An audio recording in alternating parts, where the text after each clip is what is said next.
സാഹിത്യ ലോകത്ത് ചിരിയെയും ജീവിത സത്യങ്ങളെയും ഒന്നിച്ചു ചേർത്ത ഒരു അതുല്യ എഴുത്തുകാരൻ വൈക്കം മുഹമ്മദ് ബഷീർ.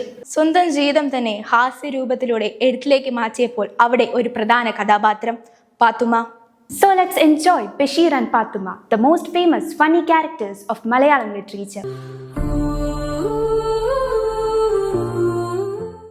പത്തിരി ചുട്ടു വിളമ്പി വിളിച്ചത് മുത്തൊളി പാത്തുമ്മ, മുത്തൊളി പാത്തുമ്മ. പത്തിരി ചുട്ടു വിളമ്പി വിളിച്ചത് മുത്തൊളി പാത്തുമ്മ, മുത്തൊളി പാത്തുമ്മ. ഇങ്ങള് നമ്മുടെ ആടിനെ കണ്ട? ആടാ, ഞമ്മള് കാണുമ്പോഴൊക്കെ അന്നെ കാണാറുള്ളൂ, ആടിനെ അല്ല. അള്ള പടച്ചോനേ, നമ്മുടെ ആടിനെ ആരോ മോട്ടിച്ചിരിക്കുന്നു. പാത്തുമ്മാ, അന്റെ ആടിന് ഈ കുത്തണ സാധനം എന്താ? എങ്കില് ഞമ്മള് മിസ്ഡ് കോൾ അടിക്കാം. അന്നെ ഞാൻ ഇവിടെ വാ ആടെ, ഇവിടെ വരാൻ, ഇവിടെ വാ, ഇവിടെ വരാനല്ലേ പറഞ്ഞു നമ്മള്. ഇവിടെ വാ, ഇവിടെ വാ ആടെ.